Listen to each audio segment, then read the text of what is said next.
What's going on, people? Welcome back to Curtis Shaw TV, back with another live stream.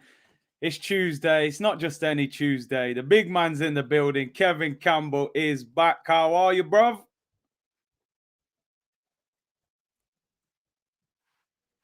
Oh, can you hear me all right, Kev? Your internet's playing up. It's going a bit funky. Yeah, I No, can I've hear you got you now. now. It's all right now. It's cleared up. How are you, bro? You're getting lost in that hybrid background, man. I know. Listen, I've been doing bits at Highbury today, so loving it, Curtis. I've got to say, I'm absolutely loving it. You know, really, what I'm loving, and I'm sure we're going to deal with it in the show. I'm loving it that the Gooners are all talking with chess. I love it. Yeah, yeah. Proper chess. And by the way, I have to quote because they always tell me when I'm late. I'm on time today, right on time by the second. So you know what I mean. I have to just make that clear. But as you can see, Kev's got the Highbury background. I thought I'll throw the Emirates background on. You know what I mean. We're doing full circle today. But how you been, bro? Anyway, I've heard you on the radio when I was in the car. I saw you on Sky. You're all over the place, Kev. I am at the moment. How many teams Premier League say has kept me quite busy. Mm, But listen, there's big noise. Arsenal are making big noise. Listen, there's a lot to talk about, Curtis, because let's be honest, we didn't expect this. You know, everybody hand on mm, heart from last season, the way last season finished, we yeah, didn't expect this. So we wanted a title charge. Big C, we got a yeah, title challenge. yeah. You know what, Kev? And it's great. You've been telling me for at least 2 years. It's the players, Curtis. I wasn't sure, but I think you're right. I think we need to quote that and clip that, Kev. It's the players. Oh dear. The church It's is. think, think, don't think, don't think, Curtis. Mm, It is the players. Don't think. yeah, Look at the players we yeah, had 2 years ago to the players we got now. Don't even think about it. It tells you everything. yeah. No, no, it's true. It's completely transformed everything at the moment, and the direction we're moving. But listen, we're gonna talk a lot of things, but just in general at the moment, and then obviously we'll delve a little bit more into detail. How are you feeling about us being top of the league? And as you said, we didn't really expect it at the start of the season, even though they had a great preseason. How are you feeling about us being top, and how confident are you about us getting over that finish line? Do you want the do you want the tone down? No, don't tone it down. It's got to go. You got to go full blast. Which You one do know what you I mean? want? We don't go all the way in, Kev. Okay. Okay then. Okay. You see, seeing Jesus come on the pitch on Sunday, I'm very confident. Very confident. Because you know what? You look at what we were like when he was in the team at the start of the season, going up to Christmas time. We were talking about, listen, it's about keeping it going, and then he got injured. We're 5 points clear going into the World Cup. Now we're 5 points clear with 11 games to go. Right? Jesus is back now. Yeah, and he's going to take a little bit of time to get himself together. But Curtis, I've got to be honest, it looked like he missed a stride on Sunday. And Mm, only a bit part. But he done what that other player get over the line.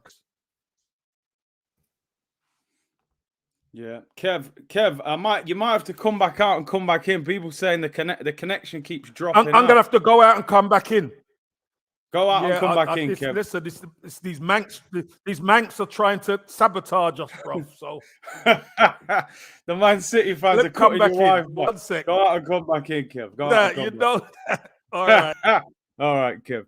Yeah, man. I don't know if he's in McDonald's using that McDonald's Wi-Fi, but we can't work with that. Big up to everyone in the comments anyway. Make sure you get your questions into Kev. We'll get the questions in later on. Look, my man, thoughts and prayers go out to you, man. Hopefully we can lift. He said he lost his mum. hopefully we can lift you with some entertainment and information today, as we say. All right, Kev's back. Let's see if the internet's better now. Let's see how we're going now, Kev. That should be better. Listen, I don't know why this Manchester Wi-Fi should be better. Not Manchester Wi-Fi. Well, now, as you were saying, Kev, about Gabriel Jesus, one thing that I thought was interesting, there's a video online of Jesus after the game. And obviously all the players are celebrating near the fans. And Jesus is standing there looking at the goal where he missed that chance. And he's putting the shirt over his head. And they're saying, look, in the midst of all the celebrations, he's devastated that he's missed a good opportunity. But I like that because, as a striker, man, it's sometimes me, even if the team won, if I didn't score and I missed a big chance, I was a little bit devastated as well. Like, what do you think about that as a striker, Kevin, him being so disappointed? Well, he's our number 9. It's taken him a little time to get back, Curtis. Yeah. And let's be honest, the manager came out and said, I looked in his eyes and he said he's ready. Yeah. Now, he comes on. All the approach play, the hold-up play, everything's right. The owns that goal. He had a great chance. So he's going to think to himself, if I'd have scored that, the manager would know I am really ready. You know what I mean? Centre forwards union, as you know, Curtis. Listen, we could play crap and score goals. We've done our job. Yeah. We've done our job. So I just think he's a bit gutted that he had such a good chance and missed it. But we really need Jesus in April. That's when we're really going to need him. Yeah. Yeah. Do you know what? I don't mind that disappointment. Is it something he needs to address? Because before he came to Man City, I saw I'd watched quite a bit of him on his highlights. He was said to be a wonder kid striker. Since coming to City, obviously he's never been their number 1 striker with Aguero and whatever, but is that the one thing he's got to adjust a little bit? Because for all his qualities, he'd scored 5 goals before the injury. He gets a lot of chances. Does he need to add in terms of those goals? Of course, Curtis, you come to the Arsenal as a number 9. You're the man. You've got your picture over the Emirates. Jesus, the Messiah's here. And, your output is 5 goals. Listen, I've got to say a lot of the chances he makes them himself, which is definitely a very good trait. But the key is, Curtis, as you well know, as a striker yourself, you've got to convert. Your conversion rate has to be better. And I think if his conversion rate goes up in the last 11 games, Curtis, I think we win the league. I really do. I think we win the league if his conversion rate goes up. Because it's not as if the team are playing poorly. It would have been a massive excuse for everybody to say, oh, we had a game on Thursday and the team looked tired if we didn't get the job done at Fulham. Yeah. But the players just, they had my machete at Fulham. Yeah. I was looking for the machete. It was nowhere there. It was at Fulham. So, they done the business. Jesus is back. Yeah. Trossard was in the team, who we didn't maybe expect to see. And we're looking a lot stronger now. I've got to say that, Curtis. Curtis, I'm hoping that everyone keeps talking about, can Arsenal, handle the running? Yeah. I'm really hoping Arsenal run away with it, if I'm honest with you. Yeah. We've got that sort of squad. Yeah. No, you're right. With the attacking players we've got now, and obviously, like I was saying, Smith Rowe, we basically haven't had him all season. We've had Trossard only joined 6 weeks ago, and Gabriel Jesus been out for 3 months. So those 3 players coming into this team now is like 3 new signings. So I think, and I agree with you, I think we need to be looking at those big games and saying, listen, we don't need to worry about Chelsea and them. We need to let them worry about us and think, listen, We're top of the league. And so that's kind of the outlook I think we need to have. Yeah, positive outlook. All the teams that we play, listen, we've played them already. We've played a lot of the teams already. We know we can beat them. I think it might come down to the City game at the Etihad, because by then, who knows what's going to be happening. We need to make sure we win on Thursday and win on Sunday to put massive pressure, that 8-point pressure on City. Hey, listen, I know City can go on a run. We know that. We know what type of players they have, but they haven't looked themselves, Curtis. Let's be honest. They haven't. So let's pile the pressure on. I mean, Kev, I know you obviously up in Manchester and stuff. What's the general feeling up there? How are they kind of looking at Man City and the way they've played this season? Are they nervous, or what's the general feeling? Well, they just expect Manchester City to click into gear and go and win it, because that's what they've been like, Curtis. And four Premier Leagues out of 5? You could say, fair enough, you expect them that they're in second place, but I'll be honest with you, a lot of the City fans who I speak to are like very weary of Arsenal because they thought we would have dropped off long ago. As soon as Jesus went down, they thought we'd drop off. We hit the skids and they beat us at the Emirates. They thought, that's it, you're done. Then for us to go on a 5-game winning streak, all of a sudden puts them back under massive pressure. So now Jesus is back, etc. These Man City fans, they expect their team to click into gear, but all doesn't seem to be rosy in the Man City garden. They've even got Spurs fans doing adverts. Look at that. That's funny though. I like brilliant. That. I loved it. I loved it, to be honest. I like that advert, man. Fitz with the super chat said, Kev, do you think selling Balogun would be the biggest striker mistake since we sold Andy Cole, especially as we all knew he was special? Well, I mean, while he's asking that, what's your thoughts on Balogun? Second top goal scorer in France, being linked with a move. What's your outlook on him? Would you give him pre-season? How would you view it with him? Yeah, I'd like to see him back in and around the squad. Definitely like to see him back in and around the squad. Make an assessment in pre-season, because the same teams who want him now are the same teams who will be wanting him in pre-season. Yeah. Because look, at the end of the day, we're going to be playing Champions League football, whatever happens next season. Yeah, definitely. So again, you look at the way teams play against us, Curtis. I look at Balogun's goals in France. And a lot of the goals he gets released, and he runs onto balls. Yeah. At Arsenal, you don't get that space. You don't get that. Very rarely you get that space because teams sit deep. What I haven't seen him do is pick balls up, do a Jesus, turn a defender, or get a little slidey ball and have to do something with it. So I understand he's doing great, and I'm not taking anything away from him, because you know what? It's hard to score goals. Yeah. But no disrespect, scoring goals there and scoring goals for Arsenal is 2 different things. So I'll have a look at him. And you know what? If we're not sure, we've got Jesus, we'll probably bring another striker. Look, I said yesterday, we could always move him on with a buyback clause. Use that money and get Osimhen or somebody else who has done it in the Champions League, who's scared defenders in the Champions League already. Because you know what happens? You put all the faith in Balogun. Balogun don't cut it. All of a sudden, why didn't we go and get a proper striker? Why didn't we do? And the levels that we're hitting, Curtis, I don't think we could mess around. Yeah, I listen, I get your point. It's going to be, I think they will bring him back for pre-season personally, but like someone was just saying there, Lacazette's 3rd top goal scorer in the French league, and let's be honest, he struggled badly last year in terms of numbers, so it shows there is a big difference. But I would like to see Balogun maybe given a chance in pre-season, that's for sure. Couple of things I want to talk about before we get more into Arsenal and how we've been doing.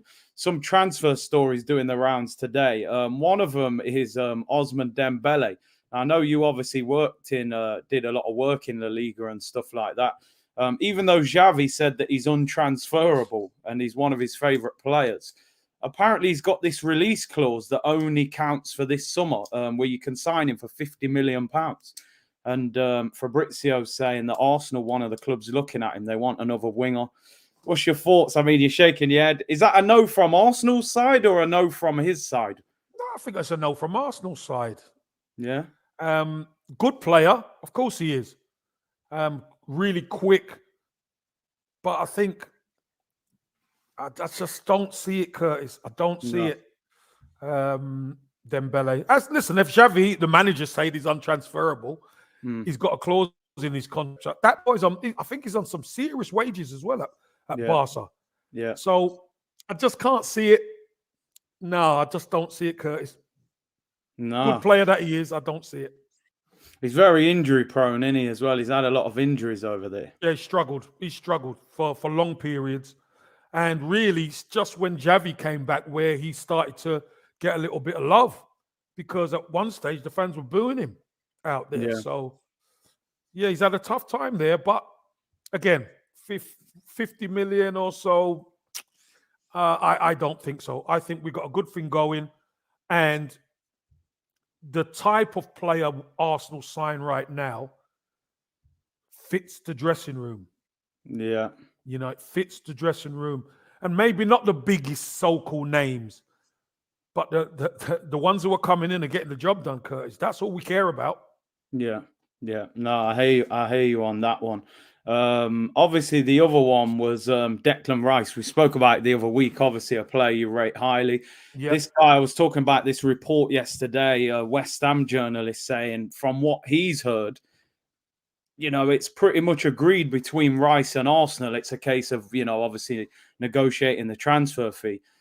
Would you be happy to see that happen this summer? And how 100%. Much do you think? How much do you think he might cost, though? He's got a year left this summer. Look, you might have to go up to 70, 80 million. You know, as you know, there's a certain tax on British players anyway. Yeah. So it might be 70, 80 million. But Curtis, full England international starter, can play multiple positions. I think, and he's young, good legs, good size, athletic. Take it. You take him tomorrow, I would. Because there has to be an heir apparent to the general in midfield at one stage. There has to be more legs in this midfield and bring the age group down, especially while he learns the way. Yeah. So what did I put? I put in yesterday, mutton and rice. Bring mutton and rice to the Emirates. Feed the man them up.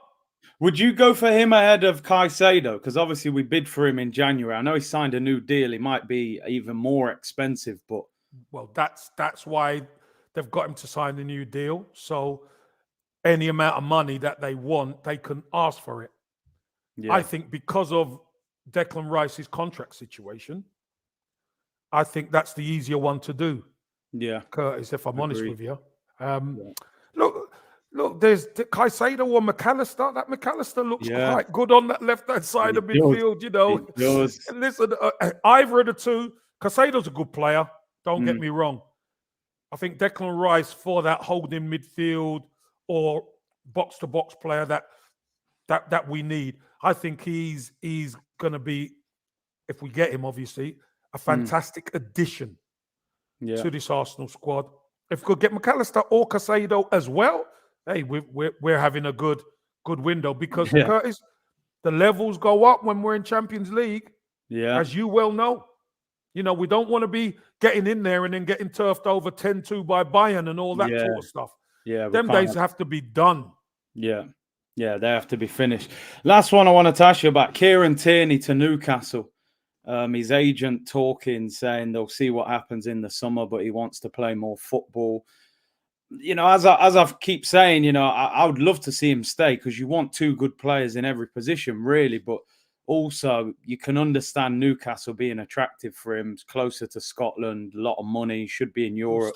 He'll start, ahead of Burns. So, how do you think that situation could plan out? Do you think he'd possibly go if we got a good offer from him? Yeah, I think he would. I think Newcastle play with a fullback that's more functional, that's more up and down. You know, Dan Burns done a good job at left back, but he's no Kieran Tierney, is he? Let's be honest. They do lack something going forward with a fullback bombing on the outside. Arsenal do it a little bit different, as you see. With Zinchenko, make the extra man in midfield, dominate the ball, dominate midfield, and you even seen Zinchenko pop up on the right hand side. He gets licensed to go where he likes to make the most damage. So, Kieran Tierney is not wired that way. He's wired more functional, more basic, and that's no disrespect to Kieran Tierney, but he's excellent at what he does. Yeah. So I don't see him staying, Curtis, to be honest with you. I'd like to see us win the title, Kieran Tierney get his flowers, and then he can make his move as a Premier League champion, because I think that will help him. But I still think there's games where Kieran Tierney will have to play this season, and he's going to make a difference for us. I really do. Yeah. No, I think one thing that, and South London's Finest put it earlier, I think, and you just addressed it, we have got to get legs in midfield, because, having 4 30-plus-year-old midfielders, and you see that speed in the Champions League of Madrid and Bayern and, Napoli this season, I just think it's vital that we get runners in that midfield in the summer. At least, I think we maybe even need 2 midfielders. Yeah, pace and engine. Yeah. Sadiq, what do you mean he doesn't have pace? Of course he's got pace. Who's he on about? Oh, Declan Rice, yeah. Come on, Sadiq. Come on. Let me read out these couple of super chats, because E. Ross always comes for me when I say English tax. He said it's a myth, but he said, Kevin Campbell, that English tax is rubbish. I think it's true, man, because Maguire, 85 million and all these deals, there's English tax. Curtis, listen, E. Ross could say what he wants. We have the numbers to prove it. Yeah. Don't we? We have the numbers to prove it. The numbers for Maguire and all these guys, that's the proof that, that's the English tax. Yeah. Yeah, definitely. Hey, listen, Curtis, let's be honest. We buy Trossard for what, 25 million? Yeah. Which English player are we buying for 25 million? I mean, yeah, you ain't getting no one. It's not happening. So, sorry, Ross. Go back to the drawing board. There is an English tax. Bleck said, it's not only English tax, it's VAT as well. Don't forget. Don't forget all of VAT in there. Trossard, Martinelli and Jesus against Sporting on Thursday. Rest Saka for 70 minutes. Any thoughts? Because we haven't won a European trophy for 30 years. Kev, I saw you. Obviously, he was in the comments yesterday interacting. He was going off in the chat. But you were saying with Saka about this tiredness. You're not buying into it. 21. No. Where is this? Everyone. I'll tell you why I say that, Curtis. Go on. Because if somebody doesn't play as well as they normally do, everyone turns around and says, oh, he's tired. Then you know what? If the next game comes up and he plays a blinder, they don't say he looks tired, do they? So he can't be tired. He cannot be tired. Bukayo Saka has got 2 Premier League full seasons under his belt. He's got a summer with England. He's got a World Cup under his belt now. I don't want to hear tiredness, guys. Come on. We got no time for tiredness. There's no tiredness yet. Did you ever feel tired at any point in your career, or especially in your younger years? Did you ever feel overplayed? No, when you're young. Oh my God, bring the games on. Because the difference is, Curtis, especially then, the training was maybe a little bit different. Yeah. But you still, when you're young, tired. When you're young, forget all that. You want the games. Now, everything is measured, and you've got all the data and stats to see where you are. These guys, when there's all these games, Curtis, all you're doing is recovering anyway. You know what I mean? You're recovering, playing, recovering, playing, recovering, playing. Listen, you ask any player. Curtis, I ask you. If there was games thick and fast, would you prefer that, or would you prefer the week to train and then build into a game? No. I want a games midweek, weekend, exactly. training. When there's so much at stake and you're going for it. Bring the games on. Bring them on. winning. Oh my God, come on. And this Joshua said Arsenal sold Andy Cole because of Super Kev. Did you force him out, Kev? No. You see, this is the myth. This is the myth You've started everybody talks about. Listen, don't forget when we were coming through. Yeah. In the first team was Alan Smith, Niall Quinn, Paul Merson, Charlie Nick, Martin Hayes. That was the first team. Yeah. Some of them had to drop down and play reserve. Then I was coming through. I'm 2 years older than Andy Cole. So I'm coming through. Then Andy Cole's lot. There's Coley. There's Paul Dickoff. It's not through me. Listen, at first team level, you've got so many players who can play up front. Yeah. So it's either you be patient, because we're going to see maybe the same with Balogun.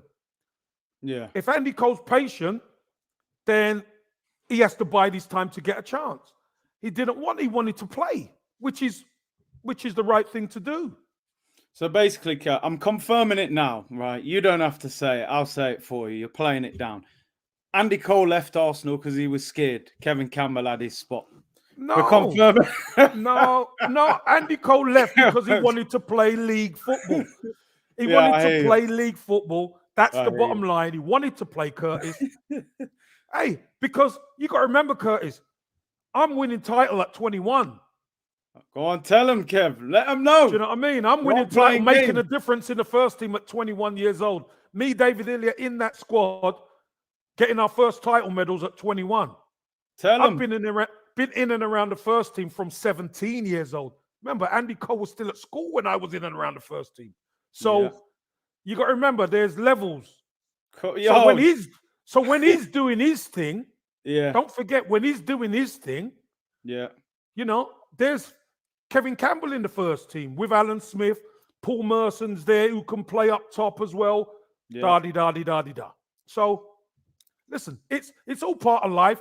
Andy Cole, he didn't really have a bad career, did he? He had a great career, but he had to take a step down to move on, went to Newcastle and blew up. So, hey, listen, love Andy Cole. Fair play to him as well, but it's always difficult to happen at Arsenal. Always. Kev, I'd say, listen, man, Andy, relax. It's going to happen, but it ain't going to happen right now.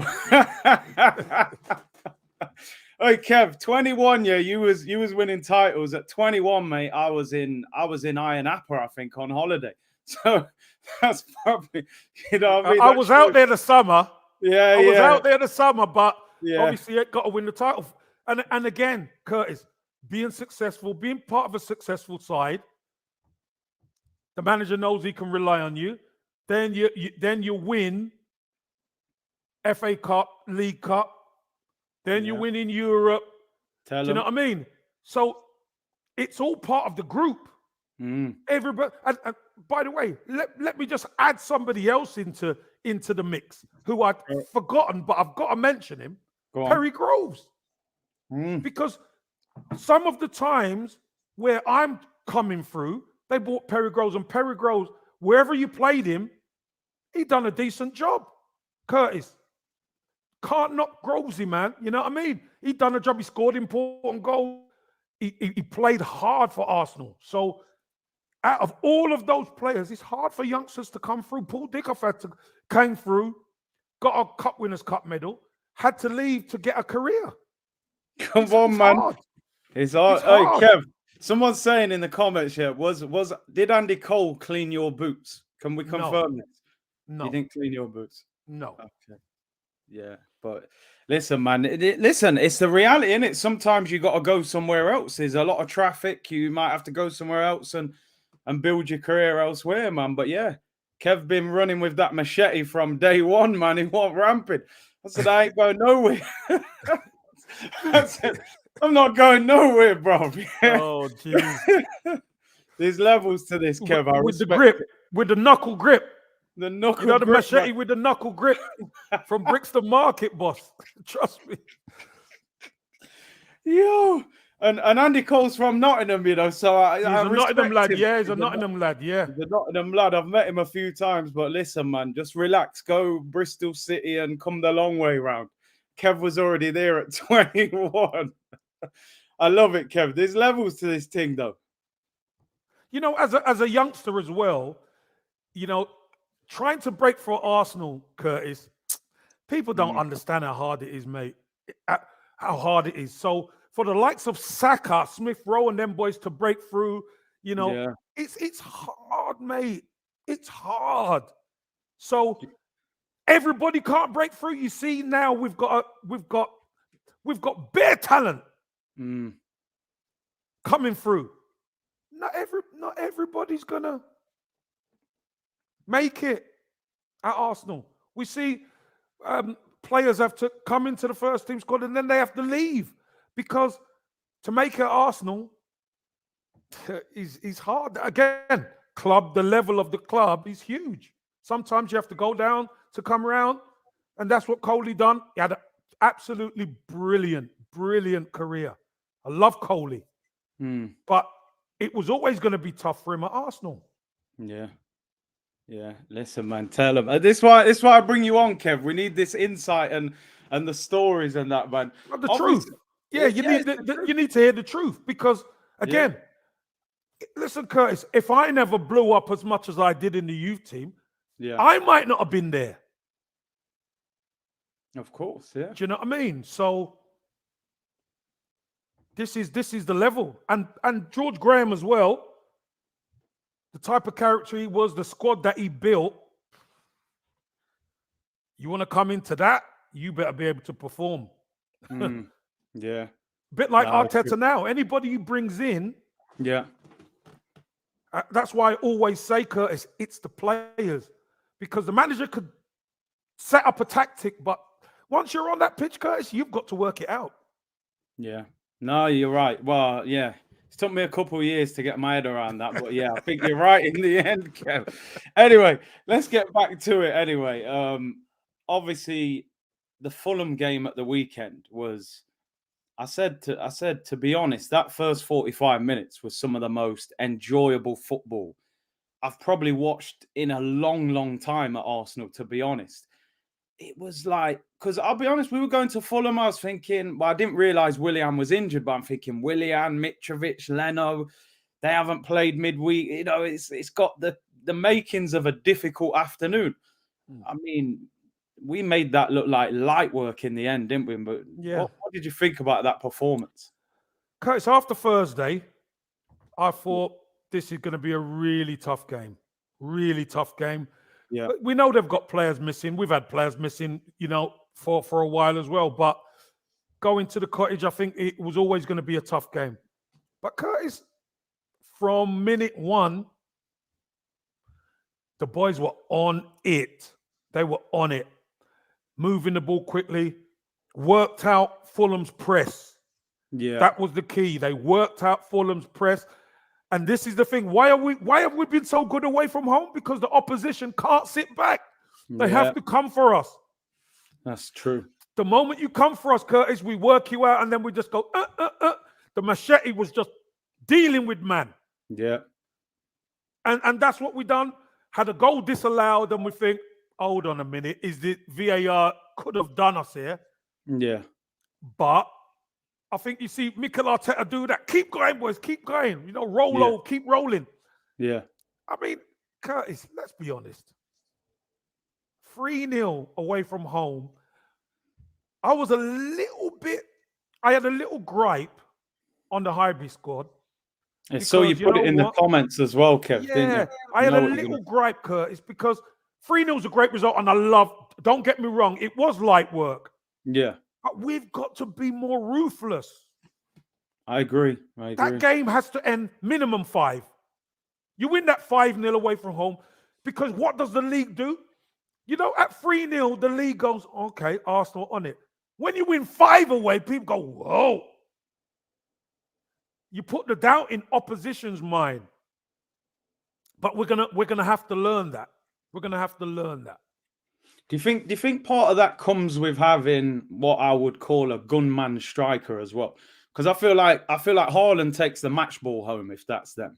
If I'm a striker and Kev, if you're playing in that game, you're thinking, give me the match ball. I want the goal bonus. I want all of it. Well, Curtis, here's the thing. Arsenal are doing it by committee right now, and I'm loving it, by the way. Yeah. Because for all of Haaland's goals, I much prefer the goals to be shared out around the team. Every outfield player of our starting 11 has scored. That's beautiful, Curtis. I love it, Kurt. Yeah. Martinelli, if Martinelli got 2, we could have done with Saka getting 1 or 2. Do you understand what I mean? And then a sub coming on and getting 1. Next minute, you rack them up and you're getting 5, 6, 7. We had, and that's without some of the other chances. We had chance. Xhaka had a chance. And it weren't as if it's a tough chance, Curtis. These chances, we should be putting them away. So I just hope we're saving them up, Curtis. You know, don't do too much. Let's save them up for when we need them, because we're going to need Xhaka to get a couple of goals before the end of the season, etc. I don't know if you saw, there was some interesting things. I always like to ask you about these things and how it can affect the dressing room. So Arteta, I don't know if you saw this picture of the clock and the celebration. So now Arteta's putting the clock in the away dressing rooms and putting pictures of Arsenal in the away dressing room to make it feel more like a home dressing room. But you know what that does, Curtis? Go on. When you saw the clock there,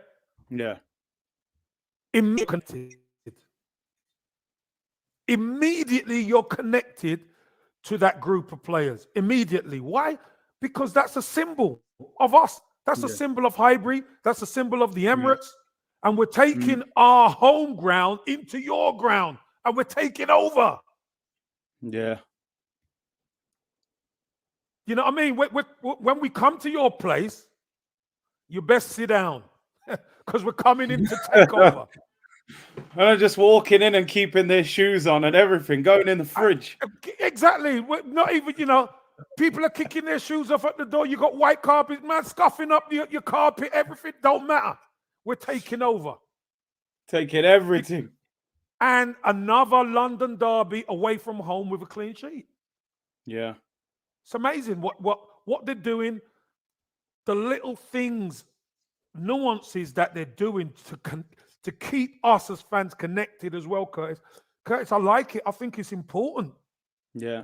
Yeah, no, I get it. I don't know if you saw this story today. Apparently, after the Bournemouth game, obviously with Nelson's goal, Arteta took Saka for dinner after the game in London, some posh restaurant. Apparently, obviously, they were discussing, the contract and stuff like that. Well, apparently, his agent wasn't there, no one else. It was just those two. Have you ever known, or as a player, have you ever gone for dinner with a manager and talked about your contract and stuff? Do you really know if they spoke contract? Well, yeah, that's just the story. But obviously, those two. Because what I will say is this, Curtis. Yeah. I don't think they spoke contract, because I think the regime at Arsenal right now has too much respect for Saka and his people. Yeah. So they might talk football. You know what I mean? They might talk other family and all that kind. But when it comes to contract, no chance. No chance. That will be left to Saka's agent. I think the respect is there. Yeah. Have I been to dinner with a manager? Yeah, I've been to dinner. I've been out to dinner with a manager before, but not talking contracts. Because you know what? Bukayo Saka is such an important part of this team. He might, there might be something that he wants to discuss with Saka that he wants to fit in with the team, and maybe he's took him for dinner to ask him what he thinks. Usually managers, there's always seems to be an ulterior motive sometimes, but in a good sense, why managers will take, a player out. And again, Curtis, I like it. I like it. I like that togetherness. I like the manager, being responsible for his players, being responsible for the team. Because let's be honest, when things don't go well, he's got to front up and he's got to get ridiculed at times. Yeah. So when things are going well, enjoy it, Mikel. Make sure you get that dressing room right. Yeah. No, I respect it, man. Listen, if that's what you got to wine and dine him to make him sign the contract, then do it. I got no problem with it. You know what I mean? He's the face of Arsenal right now. People saying sweet, I want. He's got to keep him sweet. Got to keep him sweet, man. Yeah. Just looking ahead, obviously, Kev, I mean, I still can't believe we're saying it, but 11 games left of the season to go and win that Premier League title. I mean, at the start of the season, if you'd have said to me, I'll give you fourth right now, I'd have said, yeah, end the season, I'll take fourth. As long as we're in the Champions League, I'm happy with it. But right now, if we finished second, I would be disappointed. Obviously, I would still appreciate the progress and bits. It'd be a good season. Of course, it'd be a great season. Yeah. But because where we are, Curtis, sorry to cut across you, but because of where we are, it's there to be won, isn't it? Yeah. I mean, you've been involved in squads that have won the league. What's the dynamics like? Because Arteta's saying in interviews, like, we don't want to talk about the title. One game at a time. And obviously they'll say things to the press that they may be saying different in the dressing room. But as players, are you talking to each other and saying about the title? Would the manager be talking about it? Or is he literally saying just Sporting Lisbon? And then what's the dynamics like? No, it's funny. It's actually funny, Curtis. But in the dressing rooms, nobody ever talked about the title. Even when I was at Arsenal, nobody spoke about the title because the next game is always the hardest one to win. Yeah. So as long as you keep the focus on the next game, Arsenal have done that all season and they're still 5 points clear. Jesus has come back. They've got Jorginho in. They've got Trossard in. They're looking stronger. Smith Rowe's come back. Reece Nelson is starting to do bits. We'll look a stronger outfit. What's the next game? Let's turn them over. Next, Palace. And you keep doing that, Curtis, until the games start to run out. Yeah. Yeah. It's that mindset because if you get your head up and you start looking at tables, while you're looking up, they pass you. Mikel Arteta don't want none of that creeping into this squad. Everybody focus. And that's why sometimes, Curtis, I think he tweaks the team sometimes to keep people on their toes. I think it's so important. Yeah. Keep people on their toes. All of a sudden, what was it? Tomiyasu and Vieira started against Bournemouth. Why? No, they can play. Of course they can. And we should be winning that game. But it's all part of the keeping people on their toes.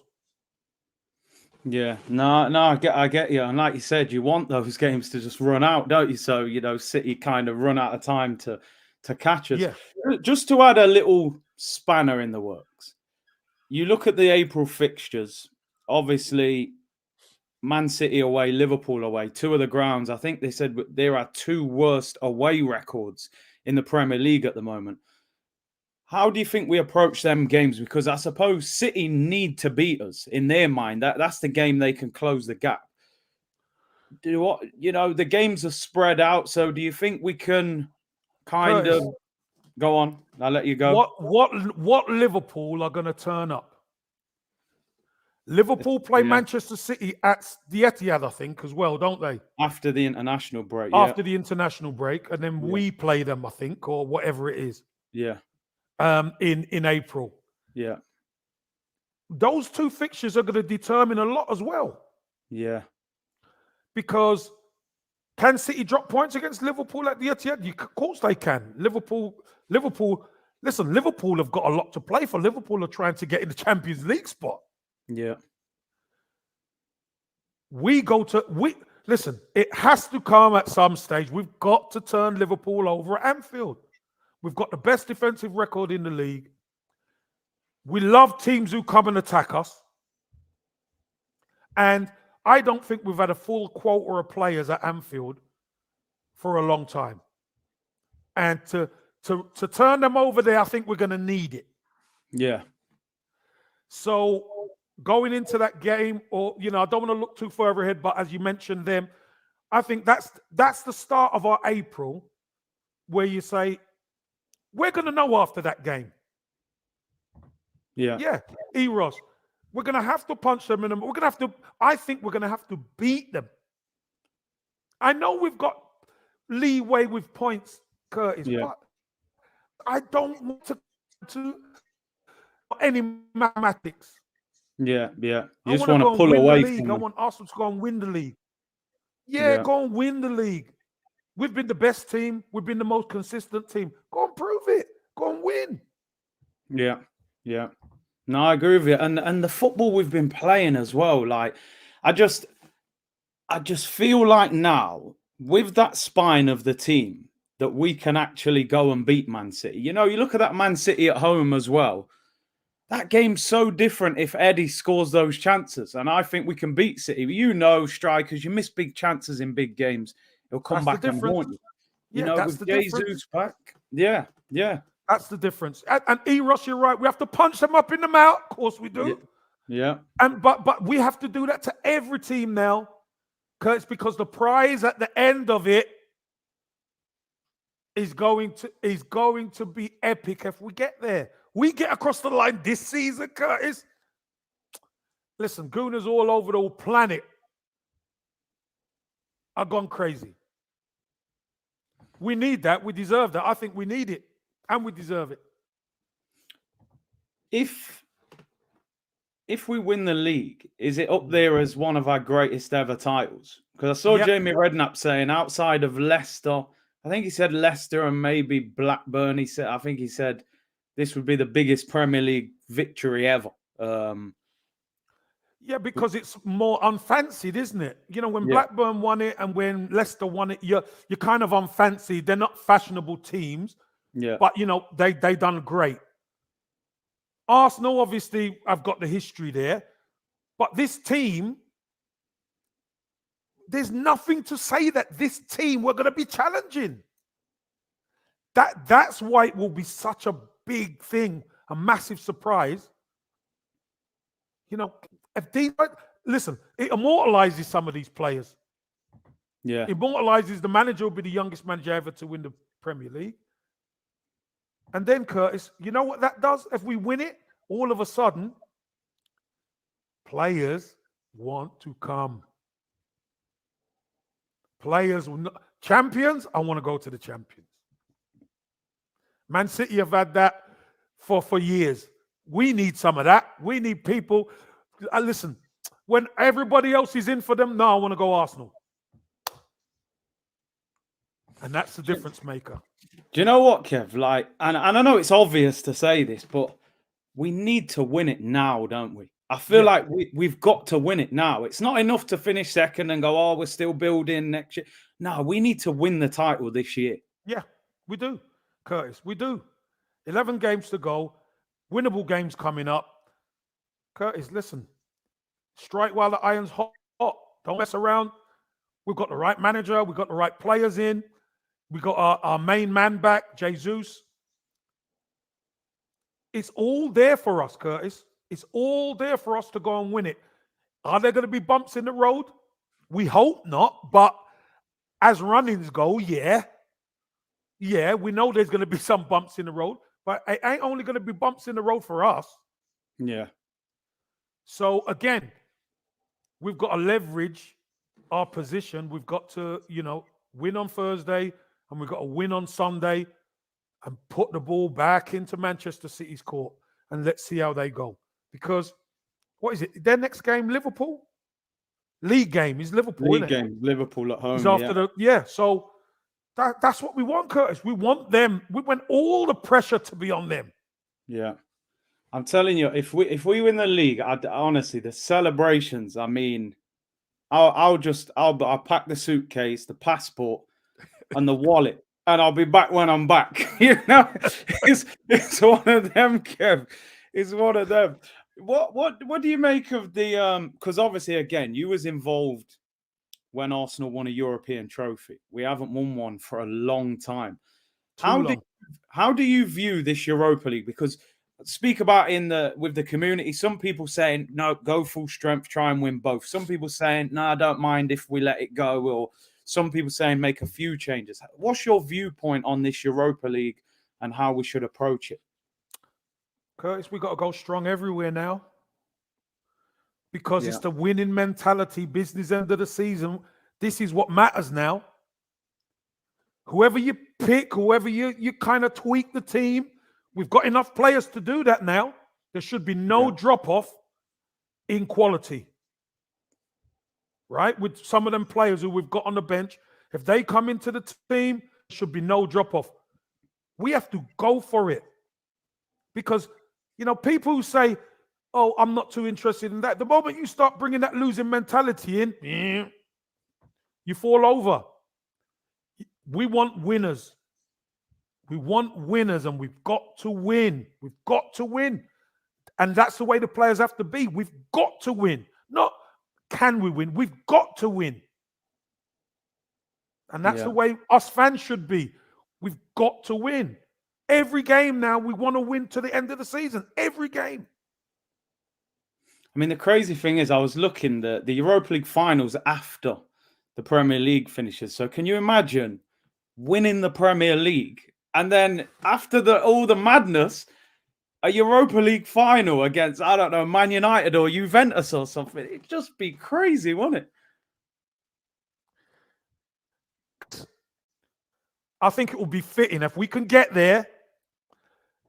If you win the league, going into that as champions, a final as champions, powerful, man. It's powerful. Yeah. It's powerful. Yeah. You got silverware on the sideboard and you're going for your next piece of silverware. Listen, wherever the final is going to be, Gooners are going to be there in their droves. Wherever the final is. It's in Budapest in Hungary. Well, you could imagine. That's a short hop. Yeah, yeah. You know what I mean? Gooners are going to be everywhere. Yeah. Alfred, sorry, Kev. Alfred said, having a Trossard who has settled in, Jesus up top, and let's not forget Partey missed the first City game. It will be a big win because this would be the youngest team to ever win. And that's a good point. Partey didn't play in that first game against City. And obviously Trossard's coming, Jesus back. I can't wait for these games, man. I think that spine, that strong spine that we have always spoke about, Kev, that defensive midfielder, that centre-back pairing, that striker, that gives us the opportunity to go and try and beat City and Liverpool. Yeah, it really does. And if you know, and this is no disrespect to Eddie. Jesus has played in more big games. Yeah, of course. He's more big game ready than Eddie. You know what I mean? Eddie's done great to keep us in it. Picked up a little injury. We thank him. Trossard's come in, picked up the slack, and he's helping us move forward. We're still 5 points clear, but the main man's there now. And I think he has to be ready for April, mostly. Once he's ready, then, like I said, I think our squad is a lot stronger. Because Jesus brings different things to this team against a Man City where you put a ball up to him against big centre-half, it sticks. Yeah. And he's got that ability to lose a man and keep you attacking. Whereas maybe Eddie doesn't have that in his game as much. You know what I mean? Yeah. He doesn't have that. So City will be wary of Jesus as well. That's the other thing. He's somebody else you have to account for. Not only Martinelli, not only Saka, but Jesus. So listen, I'm confident. I'm not overconfident. I'm confident in we're a lot stronger now, Curtis, to go for it. Yeah. Don't hold back. Curtis, do you know what? Why should we hold back? Yeah. Let's go for it. We're Arsenal, man. We're we're gone. Come on. Oh, man, the Gunners, man. We ain't playing, man. Just, obviously, if we win it, what do you think it does to the football club? Because I feel like we've been a sleeping giant for a number of years. What do you think the effects could be of winning it on the club? Curtis, you and I done a podcast 18 months ago, something like that. And we talked about Arsenal being a rudderless ship at one stage. Yeah. Emery started to turn it around a little. Mikel Arteta came in, he's turned the ship, he's fixed the rudder, he's tidied it up, he's got a crew on it. Now, we've got to set sail. Now we got to hit the engines and we go. We got to go. There's no holding us back no more because you could see now, you could see Manchester United are starting to fix up. You know, Chelsea have bought incredible players. It's only a matter of time before they start fixing up. Manchester City are going to be going again. Liverpool, they're not going to suffer another season like this one. Yeah. You know, Newcastle, well, you know, they've got the deepest pockets of all Premier League. Who knows what Spurs are going to do? And I'm not even, and I'm saying that with maximum respect. But it's about us now, Curtis. Yeah. It's about us. We've got to pull down the thing and we got to get moving. Because you know what? It's our time now, Curtis. It's our time. We've been in the doldrums too long battling each other about this, that, the other. Now, we've got to get moving all together. Yeah. Because nobody else likes us. Nobody else wants us to win. Everybody is against us winning. That's why we've got to be even more sure we're going in that direction full steam. You can tell from these pundits, can't you, Kev? Like, they're giving us compliments, but you can just tell. I mean, you're there, you're on Sky. Backhanded compliments. Compliments. It's burning them. It's burning them to say how good we are. Yeah, listen. We don't. I don't mind Arsenal getting out some bun, right? To some of these pundits, get out the bun. But let's be honest, Curtis. I want to be able, just like you and many other people who do content and all that, want to be able to look them in the eye with the trophy and just lean back and say, okay, what are you going to say now? Do you know what I mean? What you got to say now? If we mess up, they're coming for us. Yeah. But that's the balance, isn't it, Curtis? That's the fine balance. Nobody expected us to be here with 11 games to go.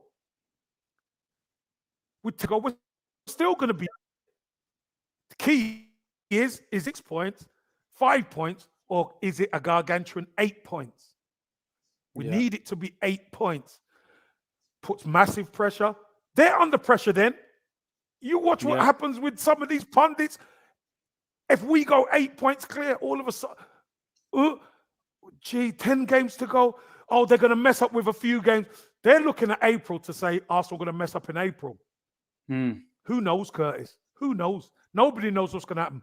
But one thing we do know as Gooners, we can trust this team to get the job done now. Yeah. Because that's all they've done. People, we're going to round up soon. Get a few questions in if you want to just shoot some quick fire questions at Kev while he's on. Kev, I was going to say to you, Palace at the weekend, who I thought Palace were really... I mean, they should have got a point off Man City. It was a silly penalty to give away. Vieira's job's on the line from what we're hearing. We got to handle business on the weekend as well, haven't we? And just, beat Palace, because they'll try and sit back and hit us on the break. But are you confident we'll get the 3 points? I am confident. Listen, I like Palace, South London team. I'm a South London boy. I like Palace, but we've got to want it more than them, Curtis. It's coming down to that against some teams. We've got against Bournemouth. In the end, we wanted it more. Yeah, we made it happen against Palace. Palace are struggling to score. They're struggling to score goals. And against us at the Emirates, if you're struggling to score goals, you're in big trouble. Yeah. Big trouble. Now we've got the bench to flip it if things ain't working.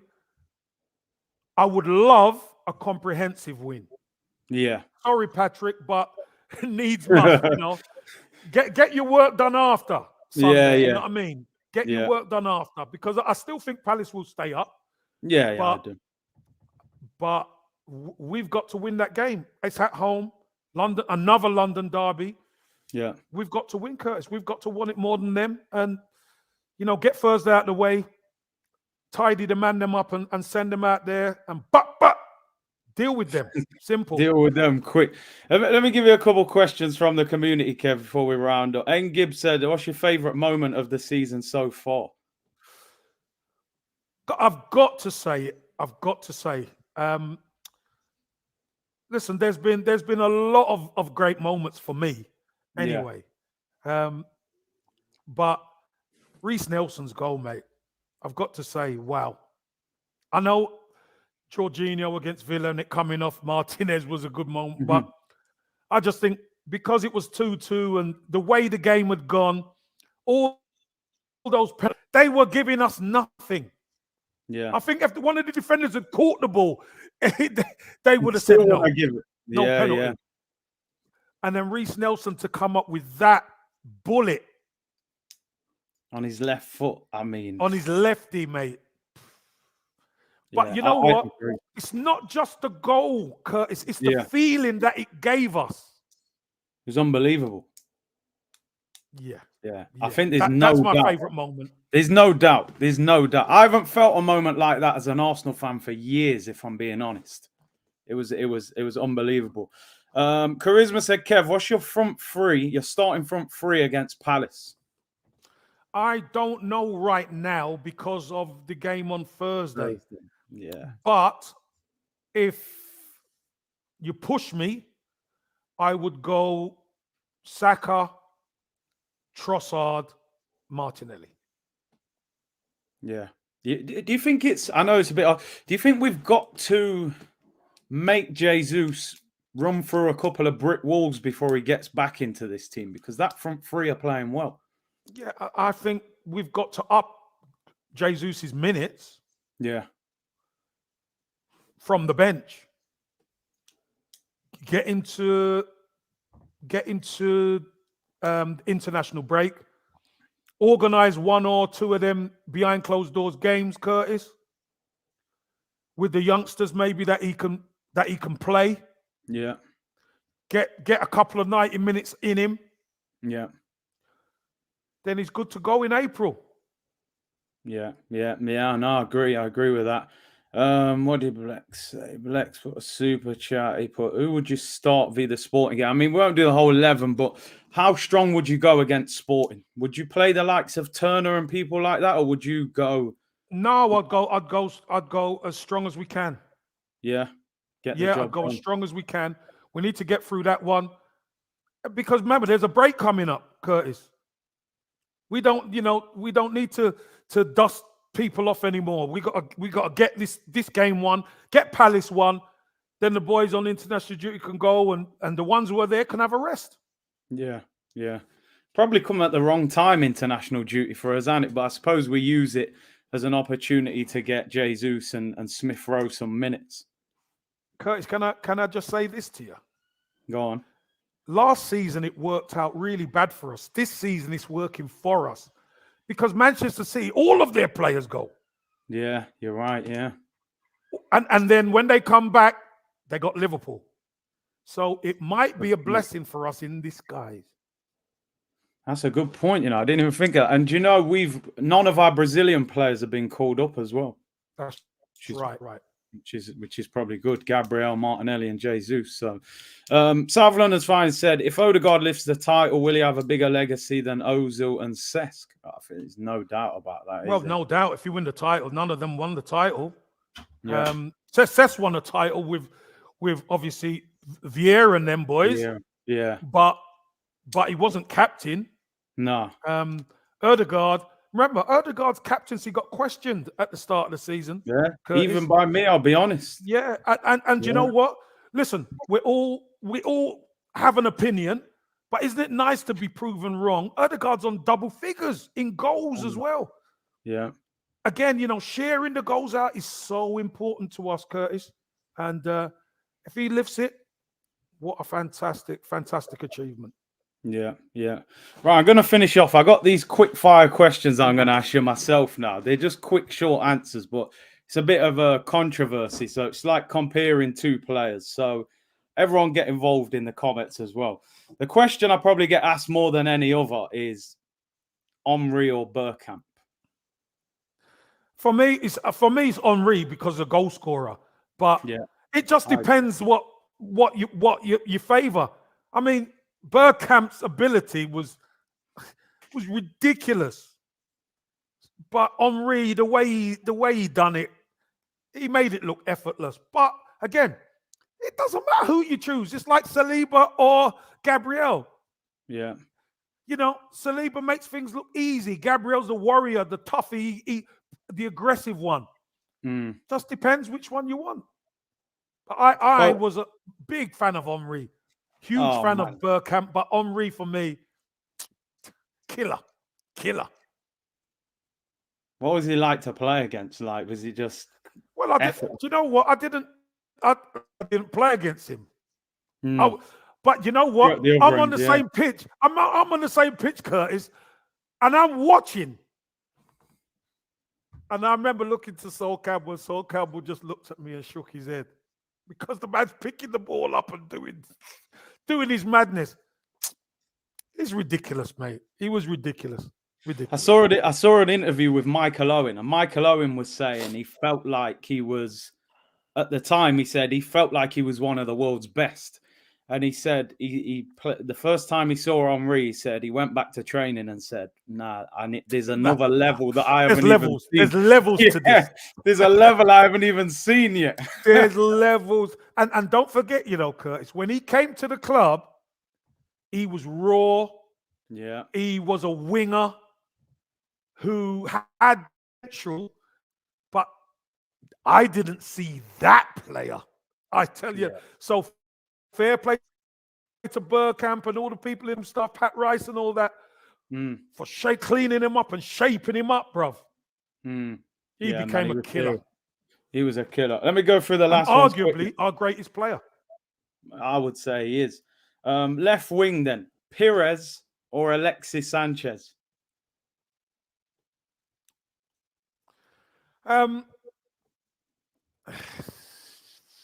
Sanchez was good, but I've got to go Pires, you know. Yeah.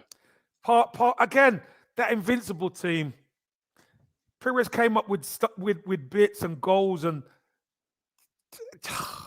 Sanchez was brilliant, mate. He was brilliant, but sorry, that invincible side, I've got to go with Pires. Sorry. Yeah. It's close though. It's close. I could see when I hit you with a question. You asked me, it's close. It pushed you back a little bit, you know. It's a tough one, that, you know. But yeah, they were both levels. Right wing then, Saka or Ljungberg?